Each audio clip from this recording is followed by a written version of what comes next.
All right, we seem to be steadying out, so I think we'll get started. So welcome everyone to this current student Q&A panel that we have today. My name is Audrey Savage, and I'm an International Communications Officer here at Lund University. I work in the International Marketing and Recruitment Office, and I'll be the moderator for the panel today. Before we get started, I want to give a few logistical notes, which is that, of course, the main reason we're here today is to answer your questions. So if you have any questions you'd like to ask our current students, you can post it in the Q&A, which is at the bottom of the screen. And if you notice that someone has already asked a question that you also have, there's a little thumb up button that you can press, and that will send that question to the top of the list, because then we'll know that a lot of people have that question and we can make sure we get to it.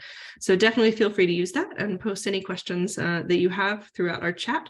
I do want to point out that since we are here today with current students, we are going to be focusing all of our time and attention on the actual study experience and what it's like to study the different medicine and health programs we have here at Lund. So if you have questions about applications or scholarships, other things like that, I would refer you to our other webinars and events that are coming up throughout the rest of next week as part of applicant weeks. And I'll share a link as well at the end where you can contact my team if you have those kind of questions.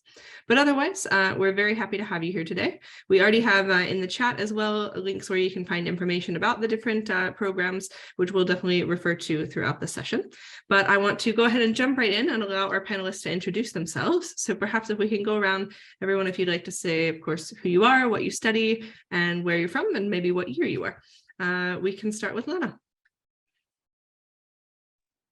Hi, my name is Lena, and I am from Canada, and I'm in my third year of the Biomedicine Bachelor. Great, thank you. Prince? Yes, I'm Prince, and I'm from Ghana, and I'm in my final year, that semester of my Master's in Public Health program here at Lund University. Thanks. Sheilan? Yes, hi, I'm Sheilan, and I'm from Syria and Sweden, and I'm on my final year of Biomedicine Masters. Wonderful, thank you. And last but not least, Nina. Hi, I'm Lena. I'm from the US, and I am also in my second year of the Public Health Masters. Great. Now, to jump right in, I would love to hear why all of you chose Lund, or specifically why you chose your program. So maybe we'll go the opposite way around then, and we'll start with you, Nina. So Lund was actually my top choice of universities I was looking at. I really liked the structure of the courses, with both having required courses and space for electives and a possible internship. And I also really liked the student life aspect to Lund as well, since I graduated during the pandemic. And so I still wanted to get involved in like campus activities. So Lund provided both like academic and social opportunities I really like. Oh, wonderful. That's great to hear.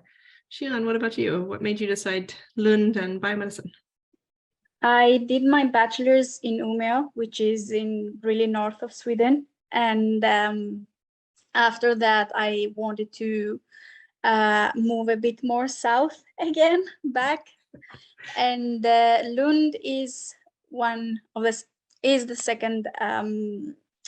So Sweden has two student cities, and one of them is Umeå and the other one is Lund. And I still wanted to be part of such community, and that's why I chose Lund.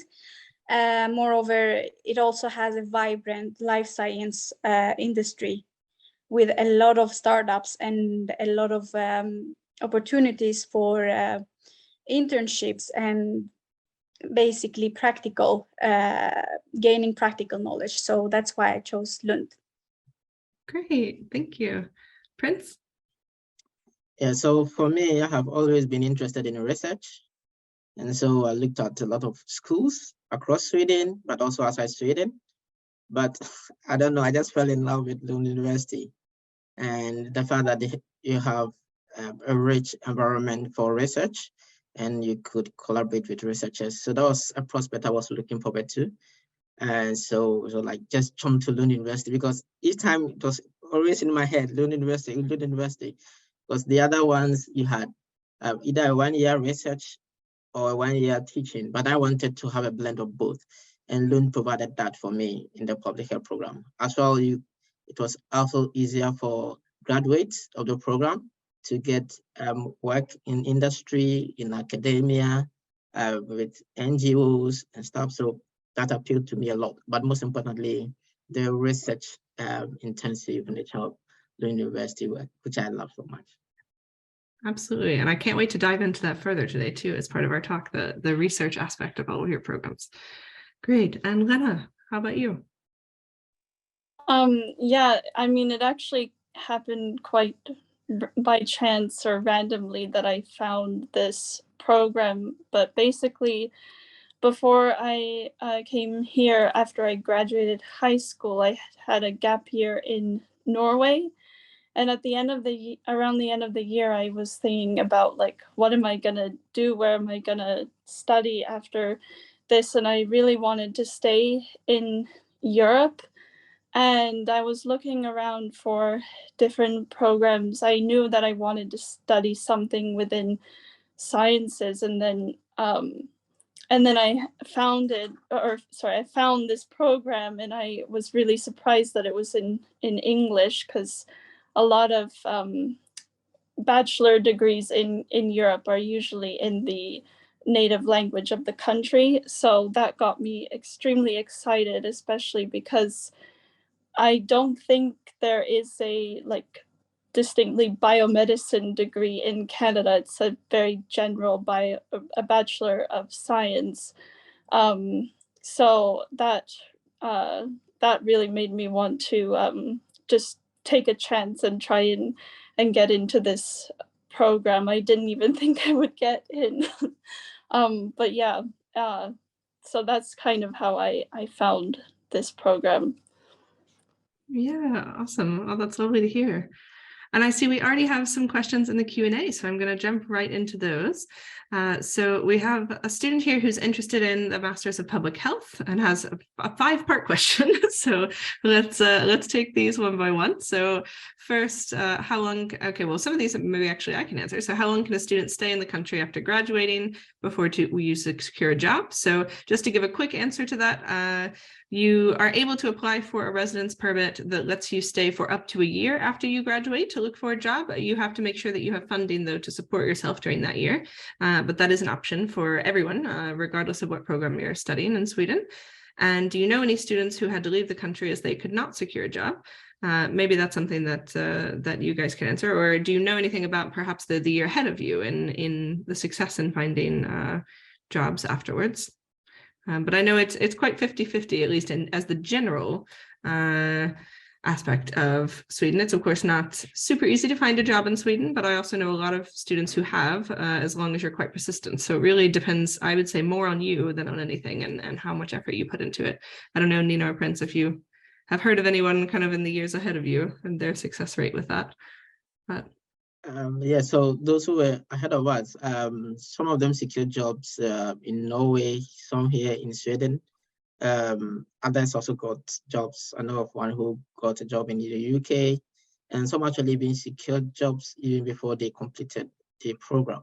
So usually it's you making some networks and also being clear about what you want to do, and then following that up. I mean, when you do that, then the opportunities that you can secure a job and then remain here in Sweden is quite obliged. So that's what I would say.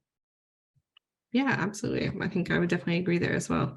The next question, the student's asking to be connected with an Indian student. So we can't share any emails because that's private info. But what I have done is put a link in the chat here where you can actually talk to quite a lot of our students who are here today, but also several Indian students and students from all different countries around the world, if you'd like to ask a little bit more.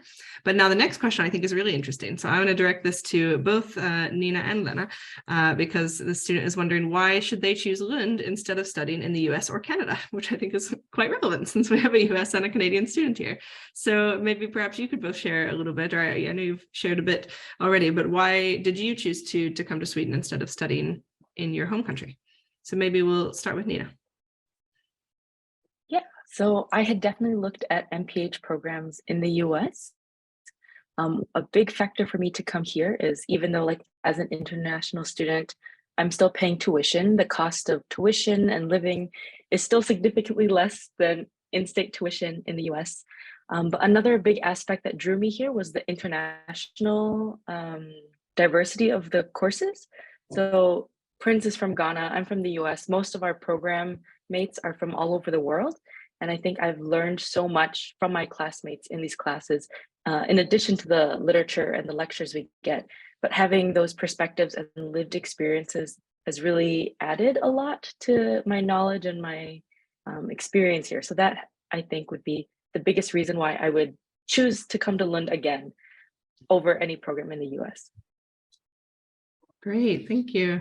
And Lena, what about you? I know you talked a little bit already about the difficulty in finding a true biomedicine program, but anything you would like to add? Yeah, I would say I guess I'm a little bit of a different case since I do have a dual citizenship. So that made it even a bit easier for me to decide I would prefer to study in Sweden, because then I don't have tuition fees versus if I stayed in Canada, then I would. And it's quite expensive. And also I really, especially after my year away, I really wanted to remain independent. And if I would have stayed in Canada, I probably would have studied and lived at home with my parents. And of course, I understand not everyone can do that, but I think it's really amazing to have the opportunity to gain your independence and just sort of learn how to look after yourself and cook for yourself and all these different things. But also with this program in Sweden, I mean, like the education here is really good, and I don't know whether I could say whether one is better than the other, because I have not ever studied in university in Canada, but I really like that here, you know, there's like a lot of team-based learning, and that you get to have a lot more discussion with your classmates. And just talking to my friends back home, it seems like everyone has a lot of just lectures, and you don't really get to have good interaction with your peers and teachers and things like that. Yeah. Yeah, absolutely. And that's something I'd actually love to hear a little bit more about from everyone in terms of what does the day-to-day life look like in the classroom? So for the rest of you, is it quite similar? You're not having a lot of lectures, or do you have a lot of time in labs, things like that? Like, what's the structure of the program really looking like? Maybe Sheilan, you'd like to share about the master's. Yes, I mean, right now I'm doing my master thesis, so it's lab-based and independent project management, I would say. Of course, with the help of my supervisor. But otherwise, from the courses before, I would say it's again team-based learning and a lot of discussions, as Lena said, and this is something that you will see throughout the both biomedicine bachelors, but also the masters. One thing that differs the bachelors from the masters, I would say, is the fact that it's a lot of more of project management in general in all of the different courses. But in general, yeah, discussion is one of the main points you do get really good at if you choose the biomedicine, either the bachelor or the masters. Wonderful, thank you. And Prince, what's the public health program like in terms of day-to-day studies? Yeah, so it's a blend of both having an individual work and also having a group work. And that is how the program is designed, in such a way that the course content allows you to actually practice what you're being taught in groups, but also as an individual. Because at the end of the day, you should be competent in what is being taught. And that is also one thing that I love so much about the program.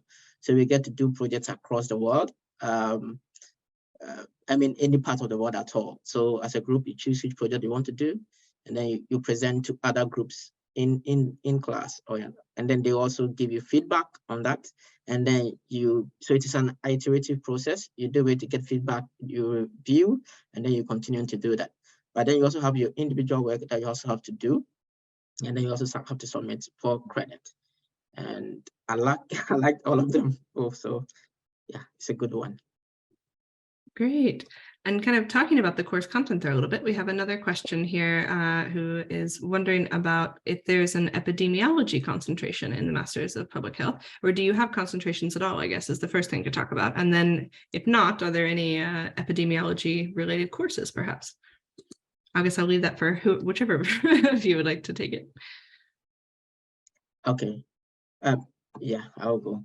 So when you go to our website, of course, you'll find it there. We have this epidemiology course, and it's also one of the reasons why, as I told you earlier, I like research. And so we have good epidemiology course that you do, which is 7.5, but you also have biostatistics in addition to that. And then apart from doing that as well, you also have qualitative research, if that is what you're into. And then we also have applied methodology course, which you also use the knowledge you've acquired in epidemiology and biostatistics to prepare you for your thesis course. So yes, epidemiology, you want to learn about it, that is cool. And then you get all the support that you need. You also learn about statistical software, like Startup, for example, so that you become competent in that. I'll leave Lena to add something if she wants to. I think the only thing is there aren't necessarily concentrations, but there are lots of departments that are involved in the Masters of Public Health. And so students can do research with partnering departments as well. So there is still ways for you to explore your interests, both in research and internships, but there's no specific track or concentration within the program. Yeah, great to clarify that. Thanks. Yes, and I think, sorry. No, yeah, I think that is one of the reasons why I chose Lund University, for example, because some of the other institutions, of course, across Sweden, you have maybe an epidemiology track alone or a health promotion track alone. But here you have all of that included in this course. And so if you are discussing health promotion, you can discuss with somebody else who is doing health promotion tracks in another university. And if you're doing epidemiology too, you can also do the same. So you can fit everywhere and work competently. So that was one of the reasons why I chose Lund, of course, also above all other universities in Sweden. Yeah, absolutely. That's fantastic. I want to call attention to that I posted some extra links in the chat as well about scholarships. I see we have a question here. Chris from Ghana, interested in public health, so same as Prince, is asking about scholarships. So I don't want to take too much of our time today to talk about these details because it's something you can read about a lot online, and we have some other events coming up where we'll talk about that more in depth. So we're going to focus on the questions today for the students, but you can read a bit more about that as well. Same for the next question, which is wondering about application permits and in terms of the admissions rounds. I wonder if you're wondering here about migrations. So that's also something I would recommend you get in touch with our office about because we can talk you through that a lot more. But we have a great question here about biomedicine. Who's asking what differs you to, if you study biomedicine, what differs you to work in a company from graduates who study industrial pharmacy? So maybe, I don't know, Sheilan, would you like to take that? Yeah, I can start. Biomedicine is really broad, and one of the perks here in Lund is that you also have 30 credits of electives. And in these electives, you can basically either choose to dig a bit deeper in a specific scientific area that you're interested in, or you could even go and broaden your horizon and choose to have courses in business, in marketing, and perhaps organization, I don't know, you name it.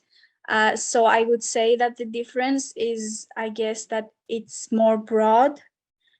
You could gain a lot of insight to the pharmacy track, I'm assuming, if you choose pharmaceutical courses, but you also have the freedom to choose other courses too. Yeah. Great. Anything you'd like to add there, Lena?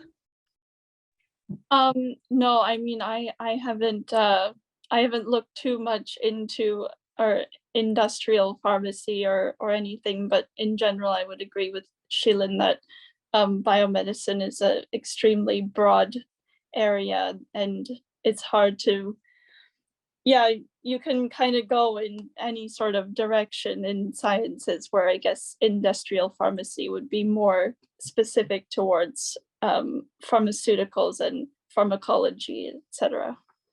Yeah, definitely. All right, great. So a lot of questions coming in now about jobs. So maybe we can talk a little bit about that. I would kind of start with that the advice that our team always gives is that no matter what you study, so I know we have one question here specific to public health, but no matter what you study, you are eligible to work while you're in Sweden.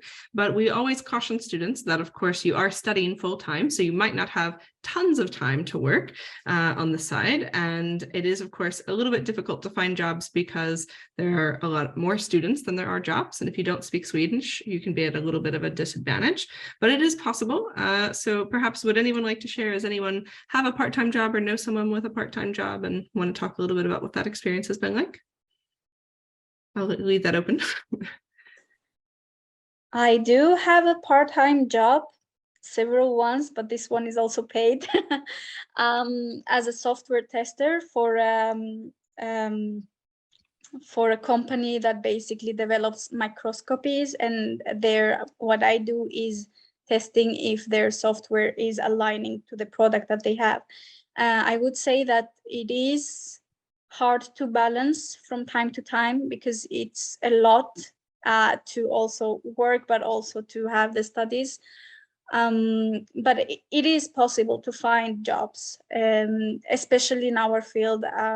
It's not a problem. I think you can always find a lab who is willing to take you in as a part-time worker or as an intern or whatever. Great. That's great to hear. Anyone else want to add anything? Yeah, so many of our colleagues also have part-time jobs that they do. I do not have a part-time job. I do, apart from, of course, also volunteering as an ambassador and also campus store. But it's just once in a blue moon. But it's because I don't want to have a job. It's not like if I looked, I wouldn't get, because I know friends who have also gotten jobs. But as Audrey was saying, it could be difficult to get a job if you do not speak Swedish. And perhaps maybe some of the jobs that you can get could be at odd hours. If you're willing to work at odd hours, then you'll be fine. I don't go for a job because I'm a scholar, so I get paid to pay my fees and also pay my rent. So that is okay for me. And I got a job recently with the people I'm going to do my thesis with, as supervisor. But then I spoke with them and they were like, okay, it's good that you actually concentrate on your studies, because as I said, that is what is important to me, research. So now get more into research. So it depends on what you're after. If you're after a job, for example, in the summer, many people can get jobs in the summer and get a lot of money. I could have done that in the summer, but I chose to do a summer research project, which I know I'm reaping. I'm going to reap the reward. So it depends on what you're looking for. Are you looking for a job, or do you want to focus on research or something, some other thing? Do you want to have networks and still have the possibility of have employment, or you want some jobs to support your family back at home? So all these things play a role in it. I know one Ghanaian who is have a job because he needs that job in order to pay his rent and also feed himself, because he has scholarship from Lund University for his tuition. So yes, you can find one, but you have to be persistent in looking for that. Absolutely. And I shared a link as well in the chat where you can find more info on the living costs, kind of average cost of living, which of course depends a little bit on how you live, of course. But at the end of the day, our advice from our office is always that if you are able to find a job, you should always consider it sort of extra pocket money, because it's really unrealistic that you'll be able to pay your full living costs based on part-time work, because you would essentially need to work full-time for that and you won't have time. But for some extra money here and there and to help a little bit with rent, it is possible. Great. So we have another interesting question here about who's wondering about the relationship between students at the university, and especially with international students. So perhaps if everyone would like to share, maybe I can kind of add a little bit to this question as well. So in your programs, how international is the program, and how is the interaction between, if you have a lot of international students or a lot of Swedish students, and then in general at the university, how do you find kind of that experience being international at Lund? So maybe we'll start now with Lena. Yeah, so in my cohort or year, we were the very first year that the biomedicine bachelor was international. And I would say also, just looking at the other cohorts in the years below us, that there's tends to be a pretty decent mix of international and Swedish students.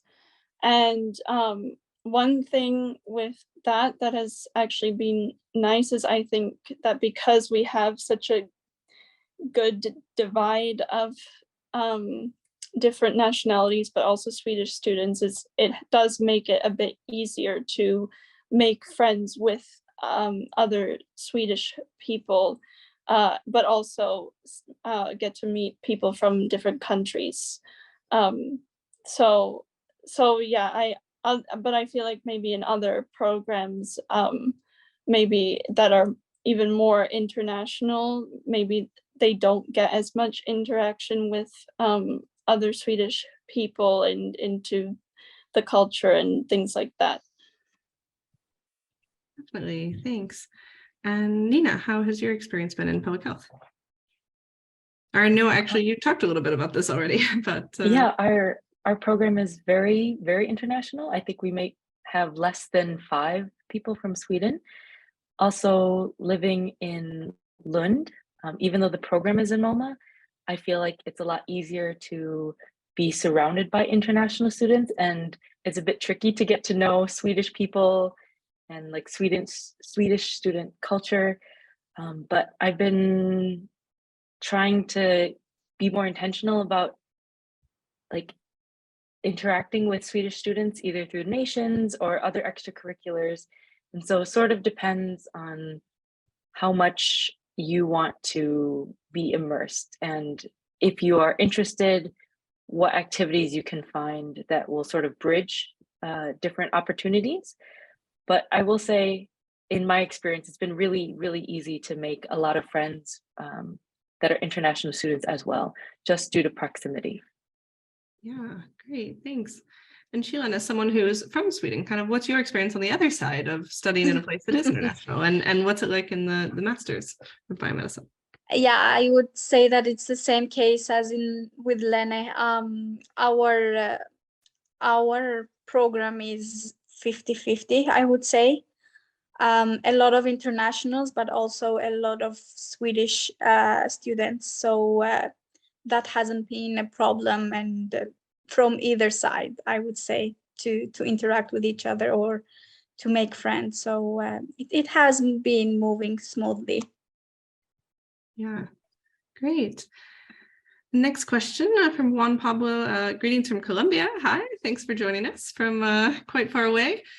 So I want to take your questions one at a time. So the first is wondering about internships and what they're like, and if anyone's been in an internship. But maybe I can also, again, add on to that practical experiences in general. So internships and research. Have you had much opportunity in your programs for either of those things? So maybe this is also a good one to go around to everyone. So maybe we'll start with Prince. Yes, so internship, it was one of the things I was interested in when I came to Sweden because of the research, as I already said. So I had the opportunity to do a summer research project, and you also get a scholarship from the Faculty of Medicine as well to do the summer research project. So I went in there, and the experience was so good. Yes, there was some ups and downs. I had COVID in the first week. No. My laptop crashed, but the support I received from the project team, it was so amazing. I felt so welcomed, so loved, and I learned a lot as well. I also made a lot of connections during that period as well. That also led to me getting a supervisor for my thesis as well. So I would say that it is possible to do it if you want. The opportunity is available for students to do summer research program or even to do internship abroad if they want to. It's just a choice. Yeah, great. Sheilan, what about in the biomedicine program? Yes, so as part of the medical faculty, you have these scholarships which give you the opportunity to perform a summer internship, paid summer internship. And basically you have to apply for it, of course. And yeah, I've done one of those, and it has been a great opportunity and a great way to also get to know the research here about the research here in Lund. Also, like, I saw that person also asked about how did you select your thesis topic, and this is bound also to how I found my internship.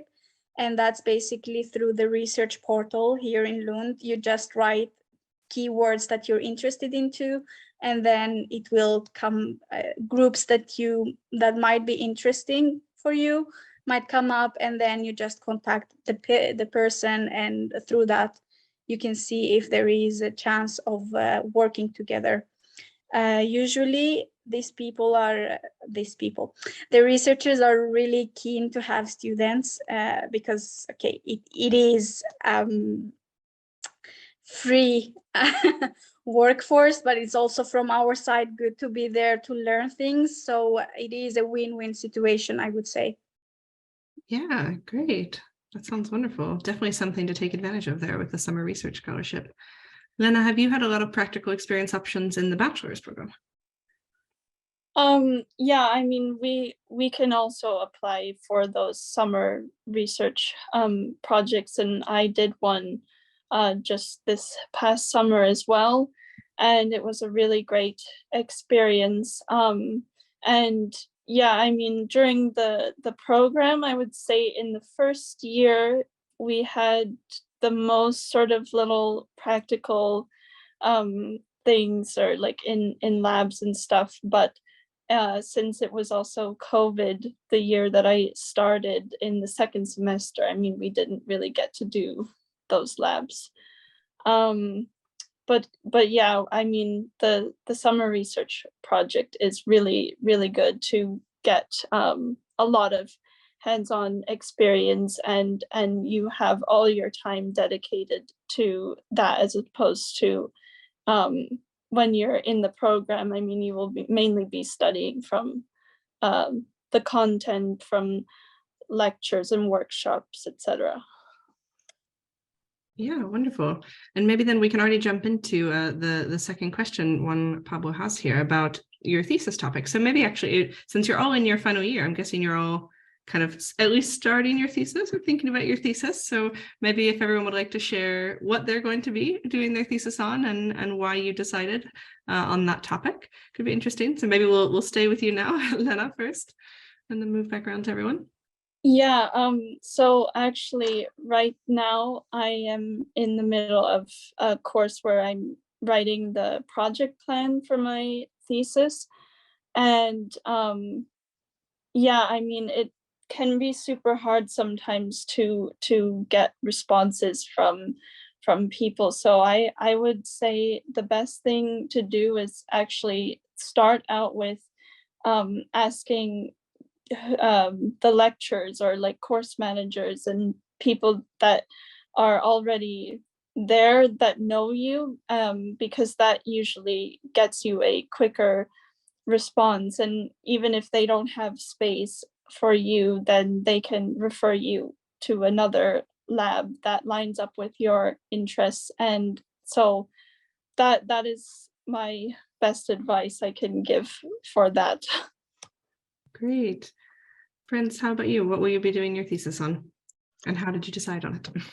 Yeah, interesting. So as earlier said, I'm interested in research. So I thought the best thing to do for my thesis was to do the summer project so that I can get experience to do my thesis work. So I did get a lot of experience with writing statistical analysis plan. That basically says how you're going to go with your thesis research.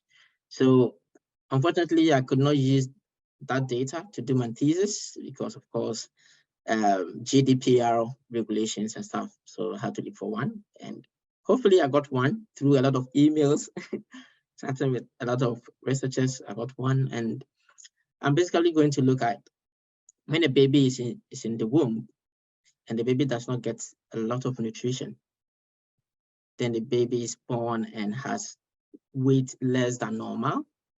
When the baby grows up, the baby usually gets a lot of diseases like type 2 diabetes, hypertension, cardiovascular diseases.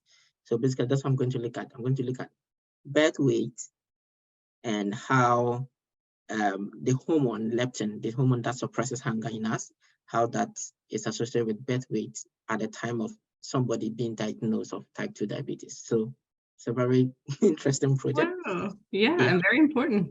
Great. Yeah, very important because the public health implications are a lot. For example, you go to Africa where there's a lot of hunger, and you see these children they were born with low birth weight, and you want to adopt them or you want to help them, but after age 1, their system have already adapted to the less nutrition that they got whilst they were in the womb. So when they are overfed, or normal feeding for them so that they can grow well, their system do not actually cope with that. And then they have obesity, type 2 diabetes, cardiovascular disease. So that is what the research is about. Very interesting. Yeah, extremely interesting. Thank you for sharing that. Nina, how about you? Have you decided on your thesis topic? Sort of.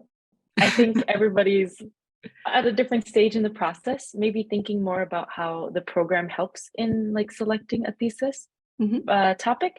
For the MPH, we have to fill out a form in the first fall semester of our second year, sort of just expressing our interest. And then if we are seeking an internal supervisor, that way they're able to pair you with someone who can sort of guide you in the process of selecting a thesis. So I wasn't sure what I wanted to do. I went to my supervisor saying that I was interested in health intervention or health promotion, and he presented different projects I could join. But in the end, I decided to do a more qualitative, independent study. And for now, tentatively, if everything goes well the next couple of weeks, I'm hoping to do my thesis on the reflections and experiences of adult third culture kids with mental health and accessing mental health resources. So people who grew up in a different culture or a different country than that of their parents, and sort of how they experience mental health. Wow, that's also super interesting. Great, thank you. And Sheilan, perhaps you can share a little bit. Also, I know you've said you found your thesis topic with your summer research, but was there also any kind of resources there within the program to help you along the way, or how's that process been, and what will you be studying? Yes, so the Biomed Masters has 2 tracks. One should mention that, and one of them is the academic and the other is the industrial track. And that is based on what type of master thesis you're doing, if it is in the university or within a company.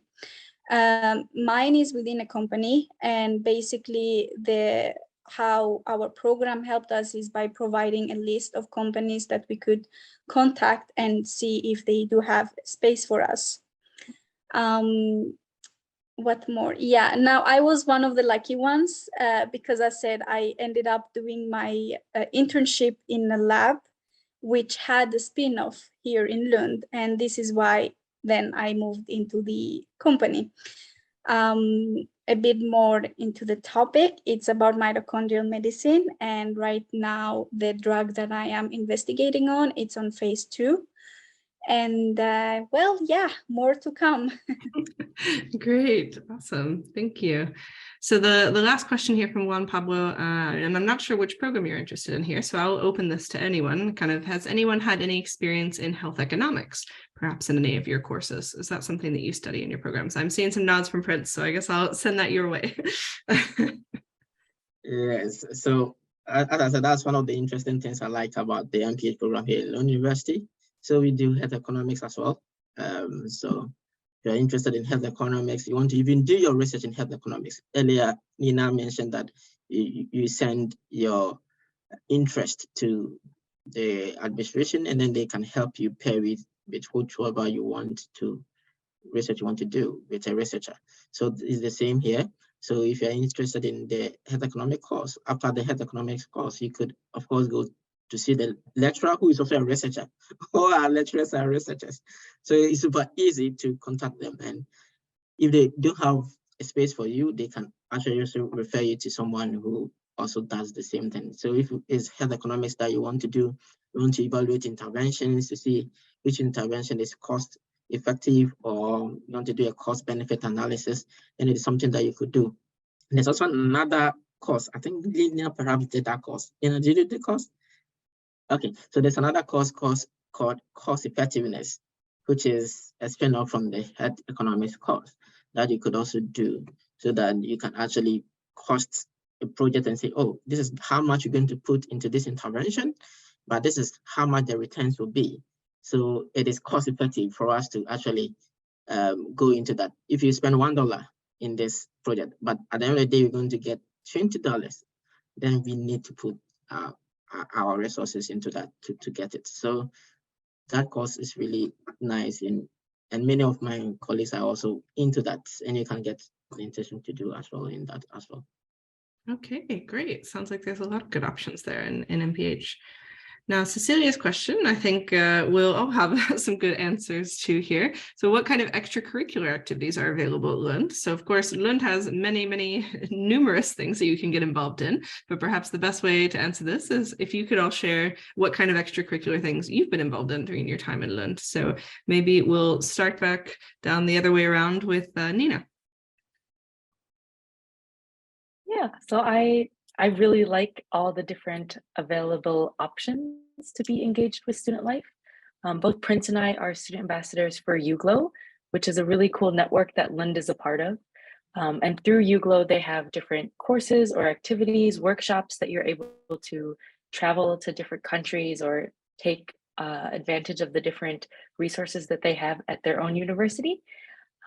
Here in Lund, I participate in a nation, like I've mentioned before, both with like volunteering at their pubs and their dinners, but also attending events. I'm also involved with the International Mentor Group program.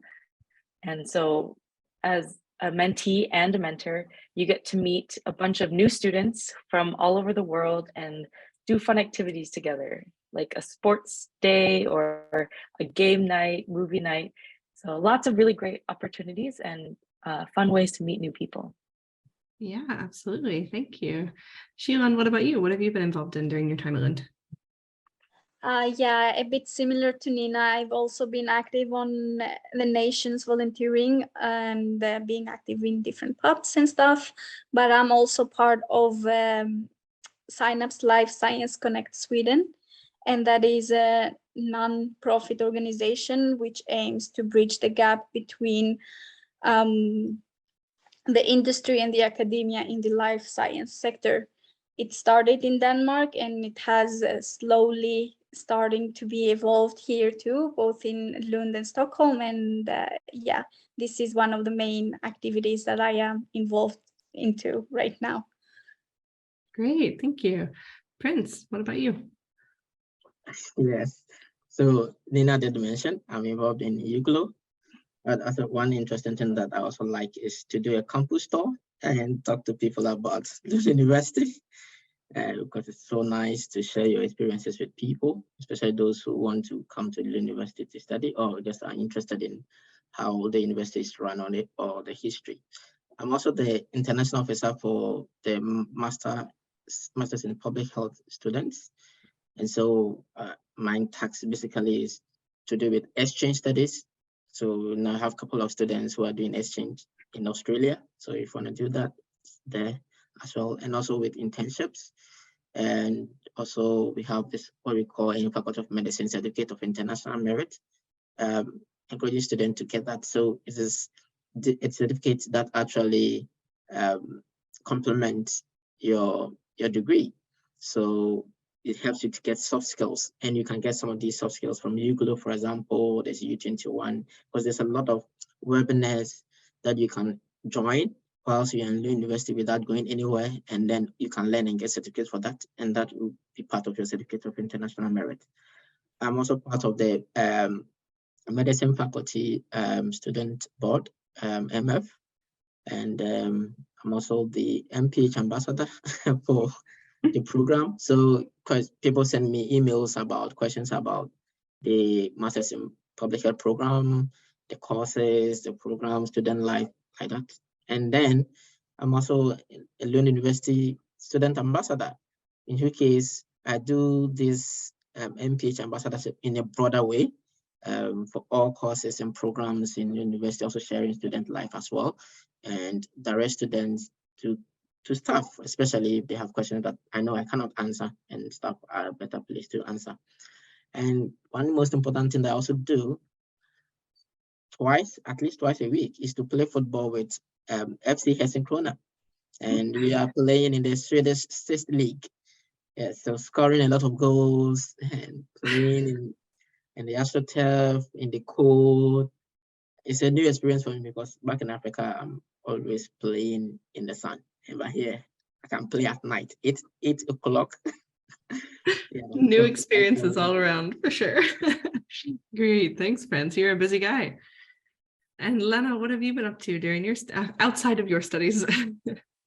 Yeah, so like Sheilan, I am also part of Synapse Life Science Connect Sweden. And I guess just to add on to that, if you are either thinking of studying biomedicine or that you get in, that you should definitely look into the events that we have, because it's really it's very eye-opening to what you can do after you're studying here, and also a great way to get connections with these companies. I mean, maybe you would end up doing your master thesis there or bachelor thesis. I'm not sure if anyone's doing one in a company in the bachelor, but anyways, I would definitely recommend that.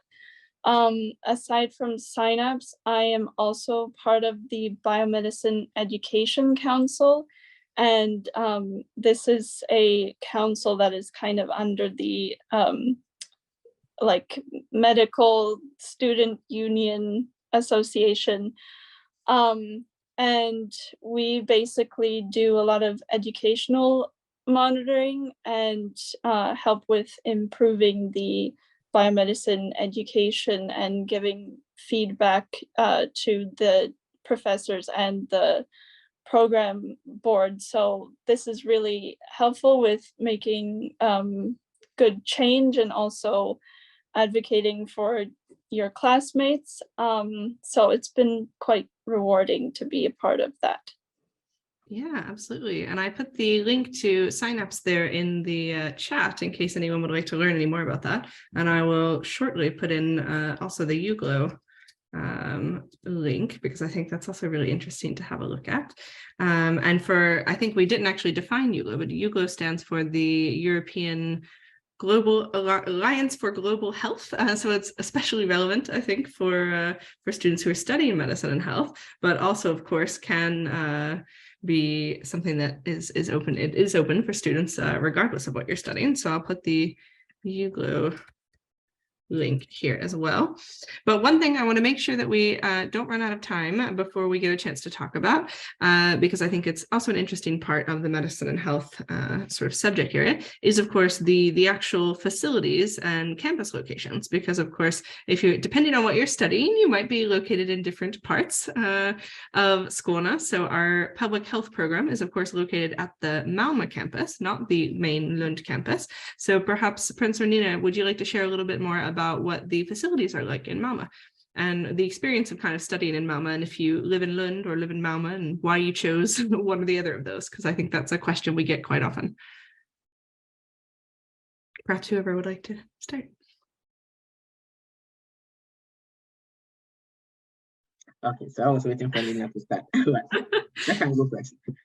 So we have state-of-the-art resources there. I mean, we have researchers that you can go with. I mean, next to our lectures, you have the Lund University Diabetes Center, which is where I'm going to do my thesis. And you have a lot of researchers there. And then this adjacent to Clinical Research Center, that's where we study CRC, is the Wallenberg Laboratory, which is also where I also did my summer research projects. So there are a lot of researchers around, and you can basically also move from CRC to the hospital, Malmö University Hospital in Skåne, which is also easy. So it means that there's no barrier between academia, research, and then implementation when it comes to the research work. And I recently also had a very short side project with the diabetic clinic in the hospital, which was also nice. So, I mean, the resources are there for you to use it. And for me, I chose to live in Malmo because I was like, no, I don't want to travel to get study. But I travel to Lund all the time. And even after today's webinar, I'm going to Lund as well. I'm coming to Lund before I travel to Copenhagen because Copenhagen is so close and I have family in Copenhagen. I didn't know at the time when I was choosing Lund University, but when I got the admission and I told my father, oh, Mama is just here. So really? And I just had to sit in the train for just 30 minutes and I'm in Copenhagen. So it's really nice and I love Malmo. Though I also come to Lund to also play, but I love Malmo, so it's fun. Absolutely. And that's probably a good thing to share as well, in case anyone isn't more aware of the geography that we have. So Malmo is about 10-15 minutes on the train from Lund, so it's quite close, but it's the third largest city in Sweden. So it's also significantly bigger than Lund. And we do have a lot of students, even if they don't study in Malmo, who choose to live in Malmo just to be in a larger city, or also stay in Lund if you'd rather be in a small city. So Nina, I believe you live in Lund, even though you study in Malmo. So what was your choice behind doing the opposite of what Prince did? Yeah, I mentioned a couple times I did want to be closer to student life, but also I like the cozy vibe of Lund. Like you can just walk anywhere, bike anywhere in like 20 to 30 minutes. It's very accessible by foot, by bike, by public transport. Most of my friends are in Lund, so it's really nice to still have a little bit of both, like taste what student life is like in Lund, and then also have experienced the city aspect of Malmo. So I like being able to do a little bit of both. Yeah, absolutely.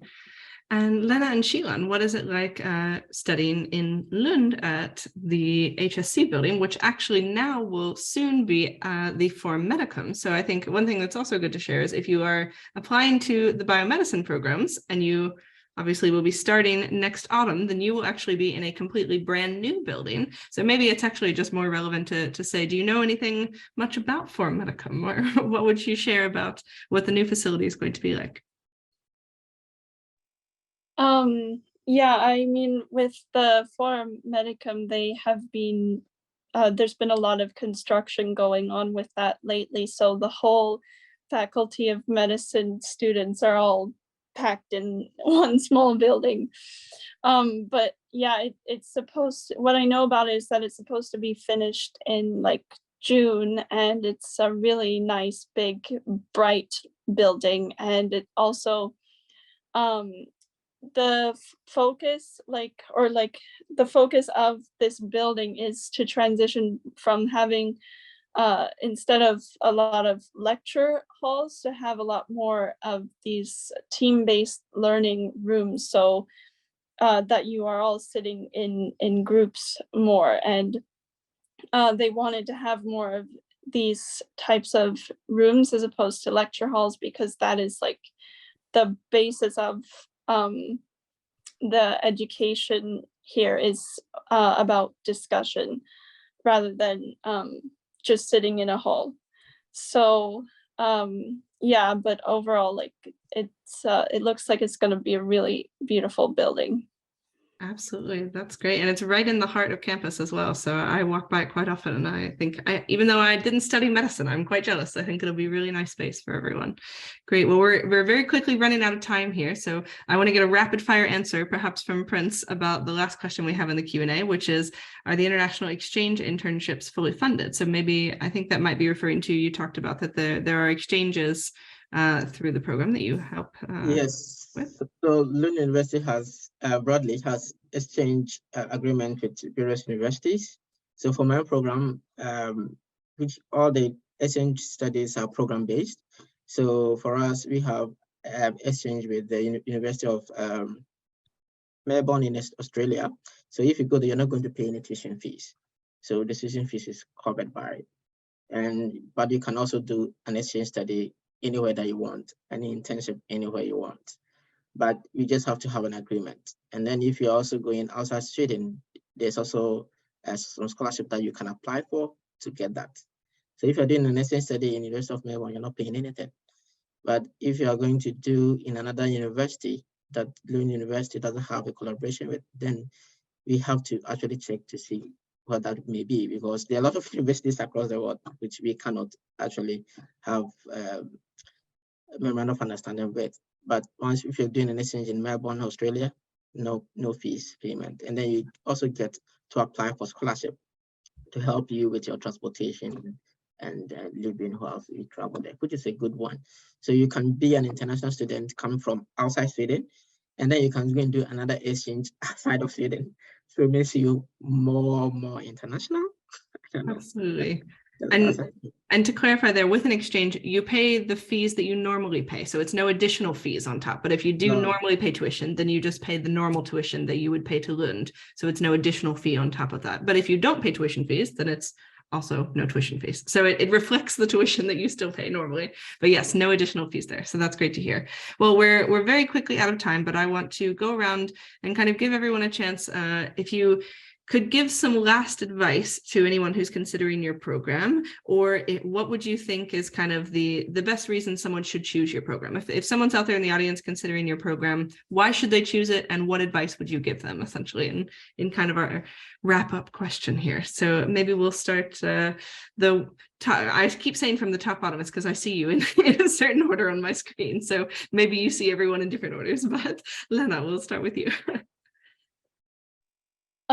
Yeah, I mean, there's so many things that you could, I guess, say as to why you should study biomedicine. But I mean, I really enjoy studying biomedicine because I am mostly interested in like human biology and disease and things like that. And so you really get a lot of variety of subjects, and it's really nice, especially when you know that you enjoy like learning about human biology, but you're not really sure like what is it that I want to specialize in. I have no idea.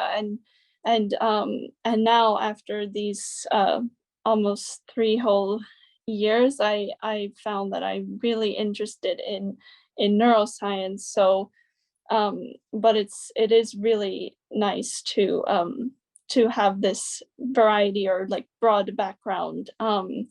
And I would also say it's really nice studying here as well, because I mean, you get to be with your same class cohort through all the 3 years, whereas if I link back to in Canada, you might have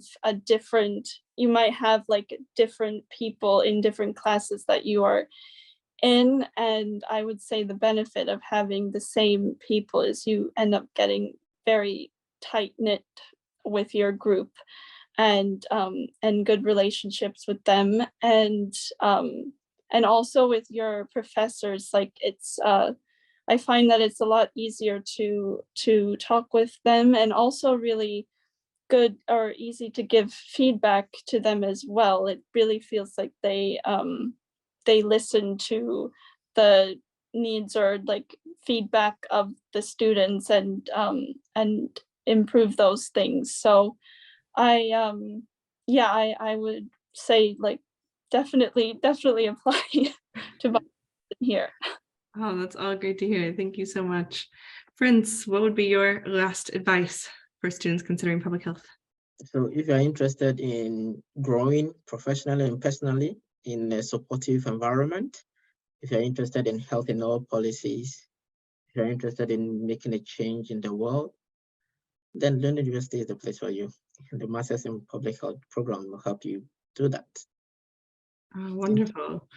And Sheilan, any last tips or suggestions for our folks? So my main reason of choosing Lund was because it gave me the possibility of building my education. And this is the advice that I want to give too, that if you don't want to be bound to a curriculum, then the biomedicine masters is for you, because you basically shape your education. Ah, that's wonderful. And Nina? Really quickly, I think take a risk, step outside your comfort zone, especially if you haven't had a lot of international experiences before. It has really enriched my education here, and I think just go for it. That's great. Thank you so much. Now, before you go, I want to call everyone's attention to just some last links that I've put in the chat that can help you kind of going forth if you have any further questions or want to look into anything a bit more. So I'm actually going to talk about them from the bottom up. So of course, the bottom link there, you can find the link to all of the program pages where you can learn more about all of the programs that we've talked about here today. Then you have a link to chat with some of our students. So Sheilan, Prince, and Nina, you can actually reach out to at any time through that link in order to talk a little bit more. There's also over 80 other students that you can chat with. So maybe you find someone from your country and ask a little bit about what it's like to be a student coming from there to come to Sweden. Students are always available for you there. The next two links can help you with the application process and application steps that you can find. And then the contact us link is how you can get in touch with my team. So I know we had some questions today about like scholarships and after studies permits and things. So that's something you can always get in touch with us about, and we can be happy to answer your questions there. And finally, we of course have another week left of applicant weeks. All of next week, we'll have some more webinars going. So of course, today was probably the biggest day for you if you're interested in medicine, but we do have another session next week on Thursday where we will have several different student life webinars where you can learn more about people's involvement in extracurricular activities, about research and internships and things. I believe Prince will actually be there with us for both of those sessions, so you can hear a lot more from Prince as well. And Nina, I think you'll be in one of them, so you can, if you think of a question in the meantime too that you forgot to ask today, you'll have another chance. We'll also have some alumni next week that you can chat with. And then next Friday, our final day, we have some webinars specifically about how to apply to the programs, and we'll walk you step by step through the application. So if you're out there and you still have some questions about applications, that's a great session for you to stop by so that we can help answer those questions there too. But otherwise, I want to say thank you so much to our panel today. It's been really lovely learning from you all about the programs and about the medicine faculty in general. And hopefully we were able to answer everyone's questions today. Thank you to our audience for hanging out with us for an hour and for your questions. A lot of great questions got posted to answer. So glad that we got to have those. And otherwise, I wish everyone a fantastic rest of your day and a great weekend. Thanks so much.